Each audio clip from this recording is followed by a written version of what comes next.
Bonsoir à toutes et à tous. J'allais commencer à regarder Ghosted sur Apple TV+, le film d'espionnage avec Ana de Armas et Chris Evans, et je vous en ferai la critique pour demain. Mais là, en attendant, pendant que je mangeais, je me suis regardé la bande-annonce, je suis tombé sur la bande-annonce, le trailer de Unrecord, et je suis obligé de vous en parler parce que ce que vous allez voir, c'est une révolution. Et c'est aussi enthousiasmant que flippant. J'ai réussi à prendre la bande-annonce. Normalement, il n'y aura pas de blocage et en plus, ce sera en 1080p. Je vous laisse découvrir, à votre avis, de quoi s'agit-il? Un film, un jeu vidéo, la réalité? Regardez la bande-annonce et on en reparle juste après.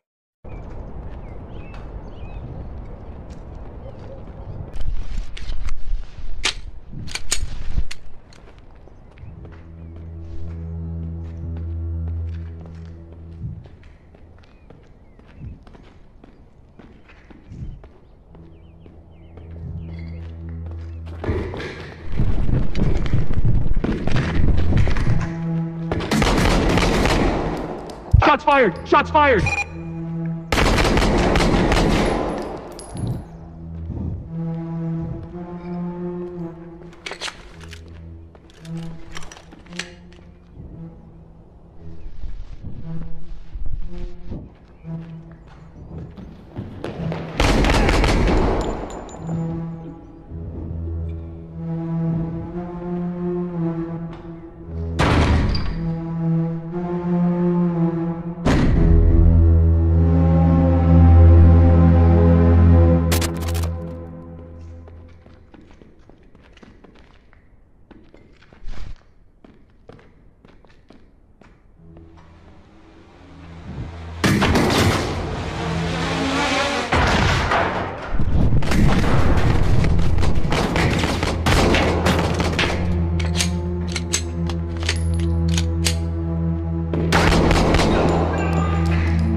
Where the fuck is Oscar?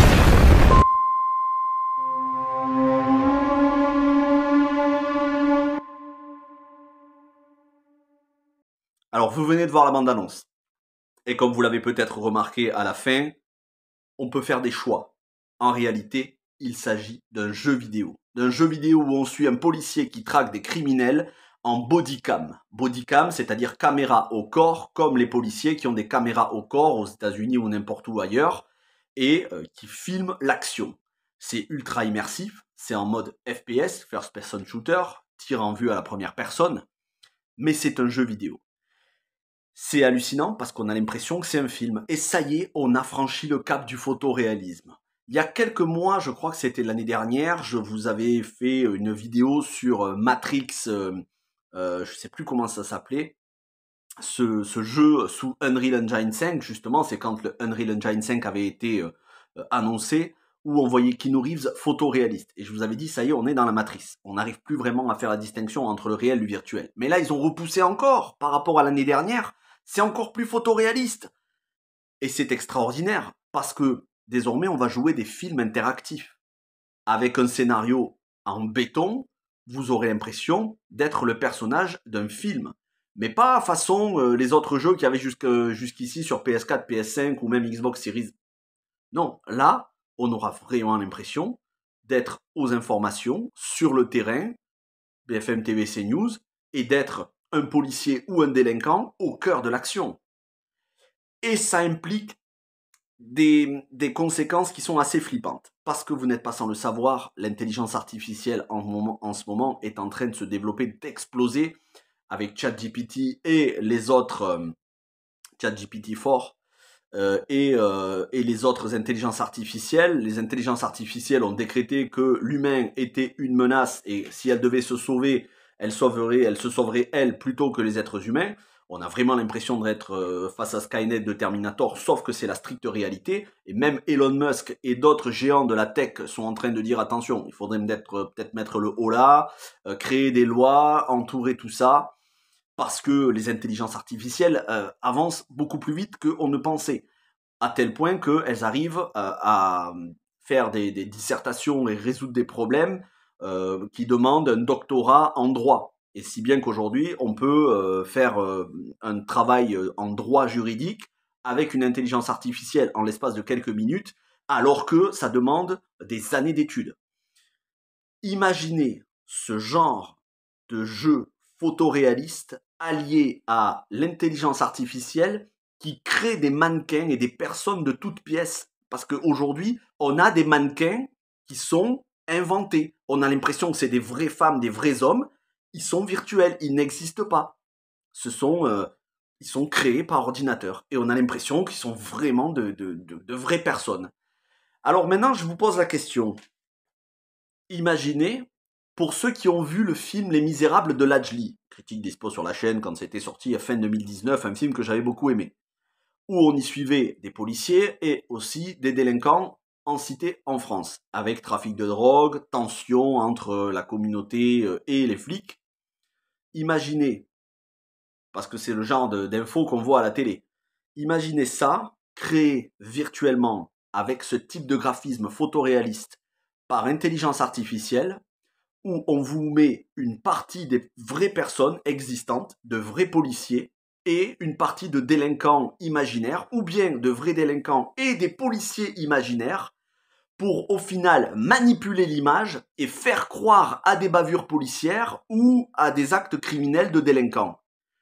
C'est-à-dire que il y a la possibilité concrète aujourd'hui, en alliant ce genre de technologie et de graphisme photoréaliste à travers des jeux vidéo dont on a l'impression que c'est un reportage, en alliant cela avec une intelligence artificielle, si c'était fait à des fins malveillantes, on pourrait très bien créer des tensions dans la population, et vous le voyez bien en ce moment avec toutes les menaces, toutes les comment on appelle ça, toutes les manifestations et toutes les tensions qu'il peut y avoir à Paris et en banlieue parisienne. Imaginez si on faisait croire à une bavure d'un policier ou carrément qu'un policier tire à bout portant sur un jeune d'une cité qui serait désarmé. Et que tout ça serait inventé en alliant intelligence artificielle et graphisme photoréaliste. Ça embraserait la société. Et vous n'êtes pas sans le savoir, vous avez vu forcément, si vous traînez un petit peu sur les réseaux sociaux, même si c'est pour rigoler, vous regardez les images, vous avez vu Trump ou Macron pris dans des manifestations en train de se faire prendre par le col, extraire, ou bien quasiment lynché par des personnes, et tout ça sont des images totalement fake, totalement inventées. Imaginez, à des fins malveillantes, avec des gens qui derrière voudraient déstabiliser le pouvoir en place et les autorités et la police, ce qu'on pourrait arriver à faire. Donc je vous dis, c'est extrêmement dangereux. Parce que dans un monde idéal, on utilise ça à des fins de divertissement où les gens arrivent à faire la distinction entre la réalité et le virtuel, et à se dire que certes c'est photoréaliste, mais ils jouent à un jeu vidéo avec un scénario fictif inventé de toutes pièces.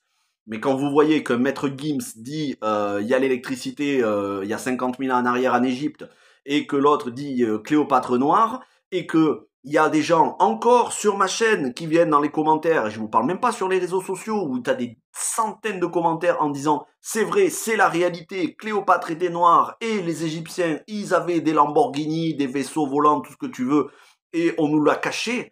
Alors imaginez, avec une déclaration d'un rappeur, de chanteur, de je sais pas quoi, comment on arrive à manipuler les gens. Imaginez avec ce genre de graphisme photoréaliste allié à de l'intelligence artificielle qui a décrété que elle allait écarter les humains comme étant une menace. Ça peut être chaud du slip, hein, ça peut être très très tendu, hein. Mais vraiment, quand je vous dis que ça peut être tendu, c'est que on va vers les pires films de science-fiction, enfin les films de science-fiction qui nous montraient une société qui basculait dans l'horreur, dans le pire du pire. Et Demolition Man, c'était gentil en comparaison. Donc voilà, je voulais vous dire ça parce que moi, ça m'enthousiasme, ça me hype de fou. Je me dis, on pourrait créer des mondes entiers ultra photoréalistes. À ce moment-là, ça te plaît pas la réalité, tu vas te réfugier dans ton monde virtuel, dans ton RPG quasi photoréaliste, tu vas créer ta maison, ton jardin, tu vas arroser, tu vas ta femme en virtuel, tes gosses et tout. Tu vois, quand tu rentres du travail, t'as un collègue de boulot, il t'a pris la tête ou tu en as marre de la réalité, tu vas te réfugier un petit peu dans ton monde virtuel pendant quelques heures. Bon, après, c'est pas très sain d'esprit non plus de faire ça, mais tu vas te réfugier dans ton monde virtuel, mais tu sais quand même que c'est une fiction. Bon, soit jusqu'à là ça va, encore que tu n'arrives plus vraiment à faire la distinction et tu te réfugies affectivement dans le virtuel, c'est pas top. Mais avec des fins malveillantes, on peut en arriver à l'apocalypse. Et quand je vous dis l'apocalypse, j'exagère pas. C'est pas pour rien que Elon Musk et les autres géants de la tech à Seattle et là-bas aux États-Unis, ils sont en train de dire attention les gars, on est dans Terminator 2 avec Skynet. C'est chaud. Avec ce genre de graphisme photoréaliste, tu peux faire croire n'importe quoi à n'importe qui, jusque des choses au plus haut sommet de l'État. Voilà, alors je vais pas donner des idées dans la vidéo parce que c'est pas le but de donner des idées malveillantes, mais c'est très très chaud. Donc je suis autant hypé que en même temps perplexe et un petit peu en sueur face à toutes les dérives qu'il pourrait y avoir. Mais ça y est, c'est la réalité et on ne pourra pas revenir en arrière. À moins d'un blackout total, plus d'internet façon Dark Angel, la série des années 2000 avec Jessica Alba. Mais ça y est, on ne pourra pas revenir en arrière. D'ores et déjà, les intelligences artificielles ultra évoluées et les graphismes photoréalistes, ça y est, c'est la réalité en 2023. Eh ben écoutez, dites-moi ce que vous en pensez dans les commentaires. Je trouve que ça ouvre une ère, une époque incroyablement excitante et incroyablement flippante. Voilà, et je ne cesse de vous le répéter, l'effondrement is coming. Effondrement mondial is coming. Guerre civile à l'intérieur des pays avec manipulation de l'information. Imaginez que ça tombe entre les mains d'un certain Vladimir. Je peux pas trop en parler de Russie sur YouTube, sinon ça démonétise. Mais voilà, imaginez que ça tombe dans les mains de hackers de pays, de gouvernements politiques mal intentionnés ou intentionnés. C'est chaud et en même temps c'est tellement excitant, c'est tellement passionnant. Voilà, j'ai hâte de savoir ce que vous en pensez dans les commentaires. N'hésitez pas. Si ce genre de vidéo vous plaît, j'en referai d'autres parce que malgré tout, ça touche aussi au cinéma. Puis la chaîne, on parle de gaming et on va en parler de plus en plus de gaming. Donc on est totalement dans l'esprit de la chaîne sur ce genre de vidéo. Merci à vous de l'avoir regardé. N'hésitez pas à réagir et surtout bombarder de pouces bleus et de commentaires pour le référencement. Des commentaires pour référencer. C'est comme ça que la chaîne se développera. C'est important. Merci à toutes et à tous, passez une bonne soirée, on se retrouve demain pour Ghosted avec Ana de Armas et Chris Evans et probablement une autre série, il risque d'y avoir 2 vidéos dans la journée demain. Portez-vous bien, ciao tout le monde.